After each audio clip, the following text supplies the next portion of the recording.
Selamat sore, pemirsa. Saat ini saya sudah bersama dengan perwakilan dari kepolisian, di mana beliau saat ini mengadakan satu acara diskusi panel, yaitu acara tentang peran pelajar dalam era demokrasi dan masa pandemi COVID-19 pada hari ini, Senin 26 Oktober 2020. Mengapa pihak kepolisian menggelar sesi acara tentang peran pelajar? Ada apa dengan pelajar? Mengapa dengan pelajar dan harus bagaimana menyikapi para pelajar? Ada beberapa hal yang belum diketahui dari sisi penanganan pihak kepolisian. Bahkan ironisnya akhir-akhir ini keamanan, ketertiban kepada masyarakat agak terganggu. Dan hal tersebut memerlukan penanganan yang cukup serius untuk menciptakan ketertiban kepada masyarakat. Saat ini saya sudah bersama dengan Wadir Binmas Polda Metro Jaya, AKBP Asep I. Rosadi, MPA. Ya, Bapak, selamat sore Pak. Selamat sore Bu. Sehat ya Pak ya? Alhamdulillah, tetap sehat. Tetap sehat dan semangat ya. Apresiasi yang luar biasa nih Pak Asep. Saya panggil biar akrab ya. Ini kan ada satu acara nih tentang peran pelajar dalam era demokrasi dan masa pandemi COVID-19. Ini mengadakan acara ini apa nih tujuannya? Yang jelas tidak ada asap tanpa api ya. Jadi perlu semua pihak ketahui bahwa akhir-akhir ini situasi di jalanan ibu kota, khususnya di sekitar jantung pemerintahan, ada peningkatan eskalasi. Artinya terkait dengan adanya Omnibus Law, banyak penolakan berupa unjuk rasa, dan dari sana bukan unjuk rasanya atau demonstrasinya yang dipermasalahkan, tetapi ketika aksi-aksi yang ada di mengiringi unjuk rasa yang kita antisipasi atau yang kita sikapi, seperti pengrusakan, kemudian katakanlah penganiayaan, penghinaan dan sebagainya. Ini menjadi latar belakang kenapa kita harus melakukan kegiatan diskusi panel ini. Di bagian apanya yang menjadi keprihatinan kita adalah pada bagian ternyata dari sejumlah orang yang diamankan itu ada sekitar 40%-an yang statusnya pelajar. Di sini kami prihatin karena apa? Pelajar yang seharusnya mereka berada di lembaga pendidikan atau sekolah untuk belajar, untuk mencari meraih cita-citanya dan prestasinya, ini turun ke jalan, tetapi bukan turun ke jalan dengan tertib. Mereka malah tergiring dan ikut menjadi bisa pelaku, bisa korban kerusuhan dan tindakan-tindakan anarkis. Banyak yang diamankan dan kita bina, dan dari sana kita berpikir untuk mengundang salah satu unsur pembentukan karakter anak didik, yaitu adalah sekolah. Dalam hal ini diwakili oleh para kepala sekolah. Maka dari itu kami di sini membuat diskusi panel dengan mengundang para kepala sekolah se-Jadetabek bersama juga dengan Kepala Dinas Pendidikan DKI dan juga Provinsi Jabar serta Banten. Baik. Itu latar belakangnya kenapa diadakan acara diskusi panel dengan tema demikian. Juga dalam rangka 28 Oktober. Artinya ini kan Sumpah Pemuda. Kita ingin kembalikan zaman dulu 28 Oktober dan sebelumnya bagaimana pemuda-pemuda bangsa itu berunjuk karsa. Sebetulnya mereka bukan berunjuk rasa menentang penjajahan, tapi karsanya apa, ya kan? Maka dari itu bisa saja kita ambil momentum yang baik ini untuk mengembalikan semangat 28 Oktober itu dengan cara yang baik. Artinya para pelajar kita kembalikan lagi menjadi pelajar yang seperti apa? Jadi sesuai fungsinya. Betul. Ya, pelajar. Ya. Porsinya, fungsinya, koridornya, kita harapkan mereka adalah pengganti-pengganti kita-kita yang sudah suatu saat akan mungkin purna ataupun harus digantikan oleh generasi selanjutnya. Baik, Pak Asep tadi menyinggung mengapa diadakannya acara ini, salah satunya menyinggung tentang pelajar ya, dan juga menyinggung tentang kenapa sih kok pelajar akhir-akhir ini ada terlibat pada satu aksi unjuk rasa karena penolakan Omnibus Law, Undang-Undang Cipta Kerja. Ada juga mungkin pelajar itu menjadi korban, antara mereka itu sudah paham, belum paham, atau hanya ikut-ikutan, ada euforia. Nah, di sisi lain, kalau memang pelajar ini kan, oh saya ikut unjuk rasa, demo, tapi kan karena ini dijamin oleh undang-undang. Salah satu sisi mereka merasa ada payung hukum yang tidak bisa tersentuh. Nah, ketika melihat, oh dari pihak kepolisian yang mungkin beredar di media sosial, ada satu hal yang mungkin dianggap kurang etis antara pengunjuk rasa, pedemo, lalu kepada pihak kepolisian penanganannya. Nah, dari Binmas Polda Metro Jaya sendiri, ini bagaimana menangani? Ada yang anak kecil, mungkin masih SD, SMP, SMA, SMK, ikut-ikutan dengan mahasiswa. Itu bagaimana itu? Agar mereka juga melek hukum, tahu nih dampaknya. Ini adalah satu hal yang benar, ini adalah satu hal yang tidak. Apakah ketika mereka pelajar ikut unjuk rasa, terus terbawa euforia, akhirnya terpancing satu anarkis karena darah muda, jiwa muda itu mudah ya terpancing emosi. Sebenarnya dia tidak ada maksud untuk ikut itu ya, melakukan hal tersebut. Itu bagaimana penanganannya? Pelajar baik SD, SMP, SMA turun ke jalan itu karena dua ajakan secara langsung, kawan berkawan begitu, atau ajakan media sosial. Yang paling besar dampaknya adalah ajakan secara media sosial. Sumbernya entah dari mana, tapi mereka tanda kutip terhipnotis, ngerti pun tidak, relasi hubungan dengan itu pun, dengan isu yang digembar-gemborkan itu juga seperti tidak terlalu signifikan untuk mereka, tapi mereka turun. Nah, ditambah dengan mungkin masa pandemik ini mereka sekolah di rumah, daring, mungkin jenuh atau apa. Nah, ini kesempatan ini dia cari arena untuk melampiaskan darah muda tadi, ya kan? Itu awalnya. Bagaimana menyikapinya? Di lapangan tentu kita membuat mekanisme yang sudah ditetapkan. Mereka-mereka yang berunjuk rasa tentu kita kawal.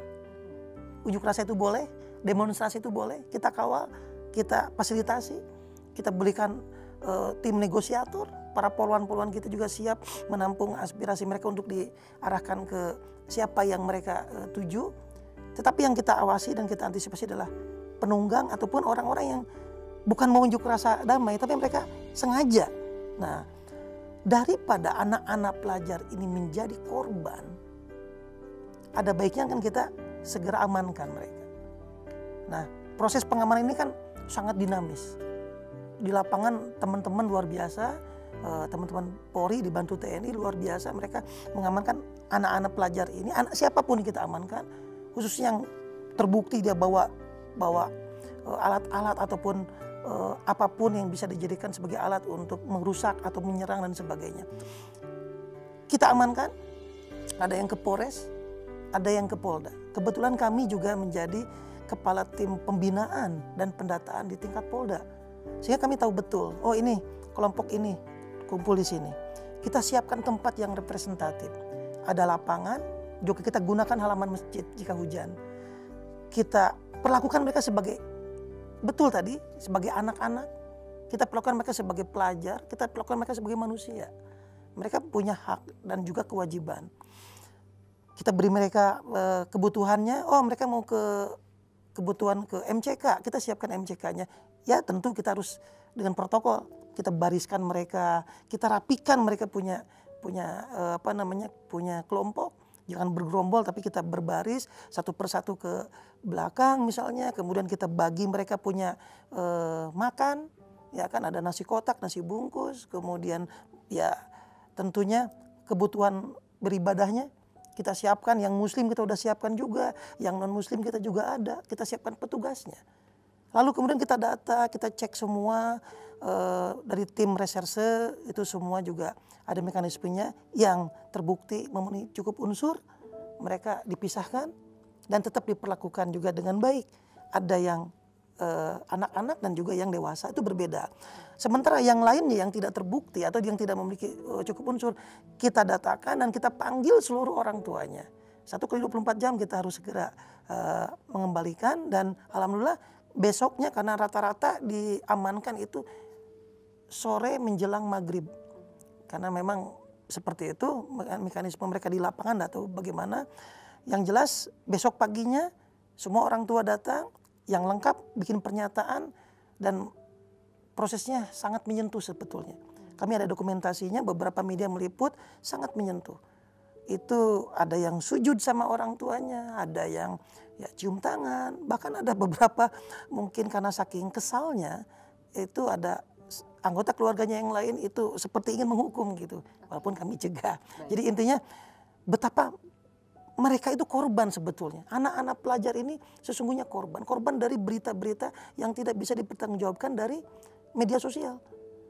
Korban-korban dari ajakan itu. Ini luar biasa, ini dampaknya ini sangat jelek ya.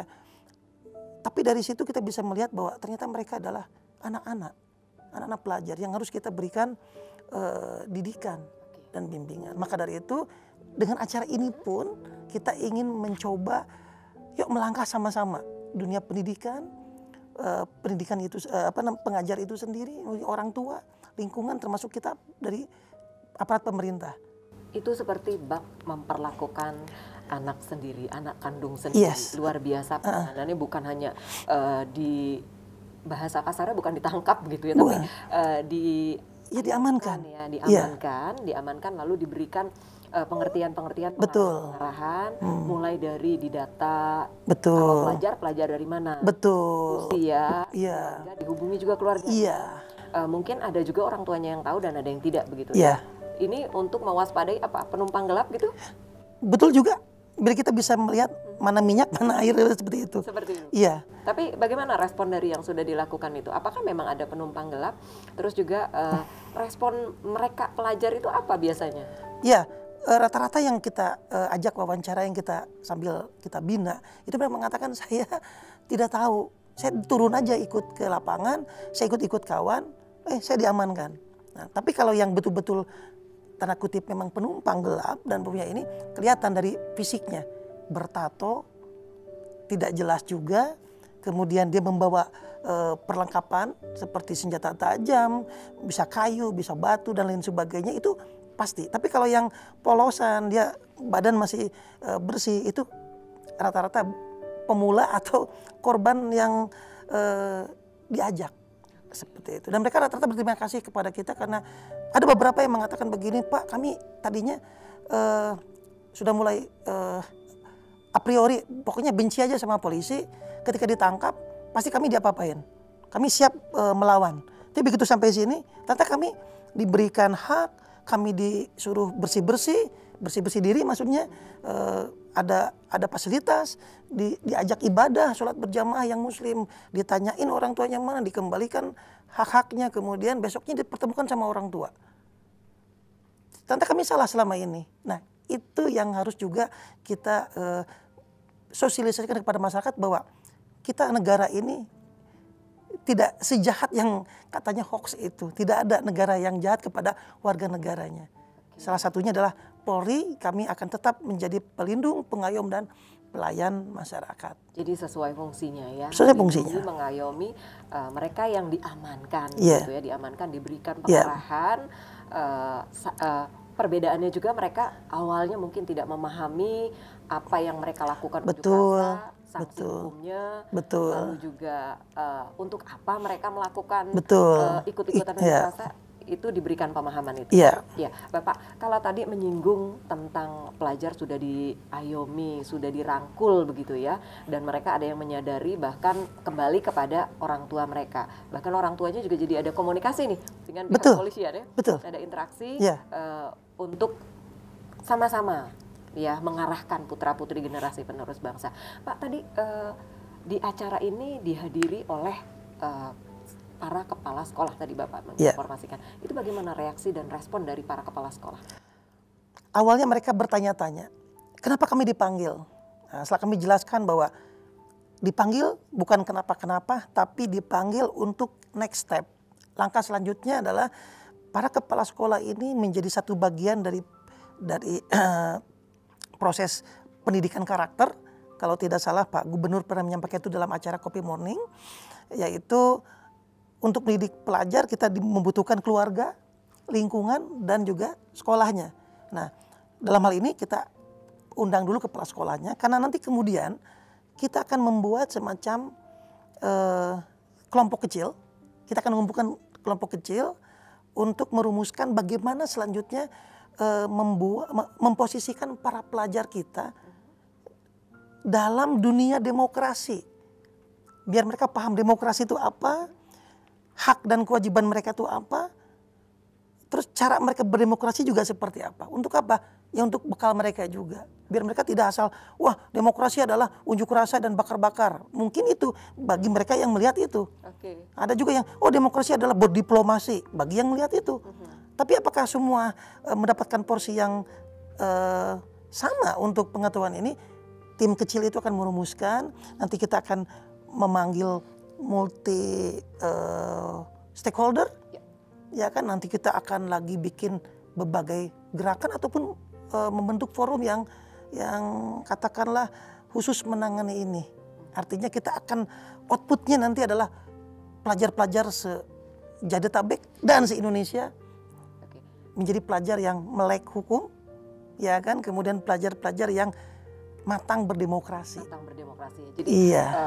Pemirsa, menurut Pak Wadir, bukan hanya pelajar tentunya yang ikut-ikutan berunjuk rasa, tapi juga melek hukum, mengerti apa akan tindakan yang dilakukan. Kalau tadi diikuti oleh para kepala sekolah di Jabodetabek ya, yang tentunya juga sudah merespon, berharap ada satu tindak lanjut follow up program selanjutnya dari acara-acara seperti ini. Apa yang akan dilakukan di kelanjutan dari program ini? Yang jelas tadi kita akan mencoba membangun komunikasi dengan beberapa stakeholder untuk membuat tim kecil. Dari tim kecil kita akan membuat tim multi stakeholder. Jadi bukan hanya asal bicara begitu? Bukan, kita ada actionnya. Dan dari kami sendiri kita akan mengintensifkan pertemuan polisi dengan sekolah, polisi dengan orang tua murid, polisi dengan pelajar itu sendiri. Sebentar ini nanti kita akan buat webinar-webinar karena apa namanya COVID. Jadi kita nggak bisa mengumpulkan orang banyak. Jadi kita akan banyak membuat acara-acara online yang diisi dengan apa yang audiensnya pelajar dan melibatkan pelajar. Webinar dan juga ya. Pada orang tua. Berarti door to door begitu? Door to door. Kita punya kita punya kekuatan di RW maupun di kelurahan dan desa, polisi-polisi yang ada di sana, Babin Kamtibmas dan fungsi Binmas yang ada di sana bisa kita berdayakan untuk ketuk pintu. Kita kasih daftar nama anak-anak yang kemarin kita bina, kita ketuk pintu, bagaimana perkembangan anak sekarang setelah ditangkap kemarin. Tentunya dengan bersahabat begitu. Betul, ya? jelas sekali. Terkadang pemuda masih awam ya, takut begitu. Aduh kalau kedatangan polisi, ini tetangga nanti ada apa ya, kenapa betul. Ya? Jadi nggak perlu khawatir begitu masyarakat. Betul. Kalau didatangin polisi ke rumah, deg-degan. Kalau ketemu polisi di jalan, deg-degan. Itu tandanya masyarakat cinta sama polisi. Kan deg-degan. Masih normal. Masih normal. Iya, baik. Mungkin dari sesi kita tentang peran pelajar dalam era demokrasi dan masa pandemi COVID-19 ini, apalagi yang diharapkan kepada pelajar? Yang jelas mereka bisa menjadi tanda kutip bonus demografi lah, ataupun apa, potensi Harkamtibmas, potensi pemeliharaan keamanan ketertiban masyarakat. Karena mereka jumlah yang paling banyak dan memiliki energi yang masih luar biasa, serta potensi pengembangan diri yang sangat luar biasa. Otomatis harapan kami mereka menjadi mitra potensial bagi kami. Kalau mereka sebagai mitra atau potensi mitra itu salah penanganan, kan sayang kita lepas aset bangsa ini. Maka harapan kami mereka menjadi mitra kami yang paling depan untuk memelihara Kamtibmas, apapun bentuknya. dari mulai demokrasi hingga mungkin sosial dan juga COVID seperti itu. Kalau untuk para orang tua, terus juga lingkungan sekitar, apa yang diharapkan? Mari bersama kami menjadi pendamping, pengawas, mitra atau partner, teman diskusi, teman beraktivitas bagi anak-anak kita khususnya yang pelajar dalam hal apapun. Beri pengertian, beri pengertian, beri pengertian. Karena ketiadatahuan mereka akan menentukan apa yang mereka lakukan selanjutnya. Kalau mereka tahu ini salah, mereka akan melakukan hal yang benar. Seperti itu. Artinya dalam hal ini kepolisian dan mitra lainnya tidak bisa sendirian ya? Ya. Ketika tidak bisa sendirian, apakah dari pihak kepolisian, ini dari Binmas Polda Metro Jaya, menerima masukan dari masyarakat? Welcome begitu? Jelas, kami sebagai pelayan masyarakat, jelas kami membutuhkan masukan dari masyarakat, dari siapapun, bagaimana seharusnya yang bisa kita lakukan tentang anak-anak dan pelajar ini. Kita akan membuka berbagai macam forum nanti ke depannya dengan adanya door to door tadi. Mungkin juga kita bisa mendapatkan masukan. Dari acara ini juga, diskusi panel kita juga mendapatkan banyak masukan. Nanti kita akan terus kembangkan yang namanya pengumpulan pendapat masyarakat ini untuk dijadikan sebagai salah satu bahan bakar untuk produk-produk Polri berikutnya, khususnya Binmas. Jadikan kepolisian adalah sahabatmu. Sahabat ya. Polisimu sahabatmu. Polisimu sahabatmu luar biasa. Diskusi begitu. Iya. Iya. Baik, dari beberapa pemaparan tadi tentunya diharapkan bahwa masyarakat untuk tidak lagi takut, terutama kaum muda untuk tidak lagi takut kepada kepolisian, karena melindungi, mengayomi adalah tugas dari kepolisian, di mana masyarakat pun bisa menyampaikan masukan dan pendapat kepada kepolisian tentunya dalam hal mengaktualisasikan dan mengarahkan pelajar untuk bisa lebih terarah, melek hukum, dan juga tentunya para pelajar ini bukan hanya berunjuk rasa, tapi berunjuk karsa. Mungkin ada satu hal yang perlu disampaikan kembali untuk memotivasi kepada para pelajar. Ya, masa depan itu sangat panjang untuk para pelajar. Belajarlah dari yang baik-baik, karena yang saya tahu seseorang yang bijak mengatakan kita bisa lihat masa depan seseorang dari pertama buku apa yang dia baca, dengan siapa dia bergaul. Dari dua itu bisa kita lihat adik-adik pelajar bakal menjadi apa. Dan yang selanjutnya di alam demokrasi atau di iklim demokrasi kita yang terus semakin matang, harapan kami alih-alih unjuk rasa saja, bagaimana kalau kita berunjuk karsa? Bagaimana kalau kita berunjuk prestasi?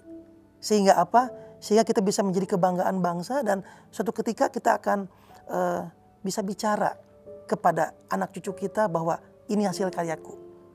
Oke, baik. Jadi pelajar Anda dibutuhkan, kalian dibutuhkan untuk melanjutkan tongkat estafet kepemimpinan di Indonesia. Anda diharapkan untuk terus berprestasi, berunjuk karya, berunjuk karsa demi bangsa Indonesia ini. Berperanlah sesuai dengan keahlian masing-masing, berbuatlah hal-hal yang positif dan lakukan hal yang terbaik, berguna untuk diri kalian, berguna untuk keluarga, lingkungan terdekat, dan juga masyarakat. Pemirsa, demikian untuk perbincangan kita untuk hari ini. Semoga bermanfaat dan juga tentunya jangan lupa pesan ibu, menggunakan masker, menjaga jarak, dan selalu mencuci tangan. Terima kasih, sampai jumpa.